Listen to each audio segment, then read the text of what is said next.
Hello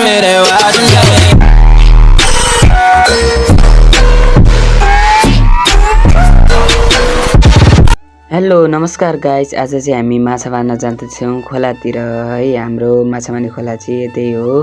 अनि हामी चाहिँ माछा मार्न जाने भनेको दाइ र बाबा चाहिँ अघिबाटै जानुभयो, मलाई चाहिँ पछि गल्लेर आउनु भन्नुभएको थियो। अनि म चाहिँ गल्लेर खोलातर्फतिर हिँडेर पुगि पनि सकेको थिएँ। अनि यसो हेरेको मैले ढुङ्गामाथि एउटा घडी भेटेँ, भाइ बहिनीहरू नुहाउन आउँदाखेरि फ्यालेको जस्तो लाग्यो होइन। अनि मैले होस् भनेर मैले नि राखेँ। अनि बाबा र दाइ चाहिँ पानी कहाँबाट जाँदा हुन्छ भनेर हेर्न जानुभयो। अनि हामी चाहिँ एकछिनपछि सबैजना काममा धमाधम लाग्यौँ होइन, पानी थुन्नतिर।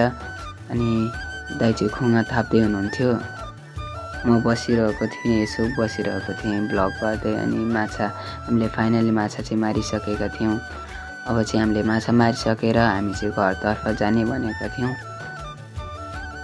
A few moments later. अनि फाइनली हामी चाहिँ घर आइसकेका छौँ। अनि मलाई चाहिँ माछा धुनु भन्नुभएको थियो, मैले चाहिँ माछा फटाफट धुन लागेँ होइन। अब माछामा त अलि फोहोर हुन्छ नि त, बालुवा हुन्छ, माछा मारेपछि बाल्लो थियो। मैले सफासँगले माछा धुएँ, पखालेँ होइन। अनि म रात पनि परिसकेको थियो, दाइ आउनु भएको रहेछ। अनि मैले बराबर सबैजनालाई बराबर सानो बटुकाले 3 भाग लगाएँ। अब बराबर त हाल्नु पऱ्यो नि त होइन, बराबर हालिसकेर हामी आजको भ्लग चाहिँ इन हुन्छ होइन साथीहरू। मेरो युट्युब च्यानललाई सब्सक्राइब गर्न नबिर्सिनु होला है त गाइस। आजको भ्लग चाहिँ समाप्त भएको छ। हजुरहरूले माया र सपोर्ट दिनुहुन्छ भन्ने आशा गर्छु। Bye bye guys, thank you for watching.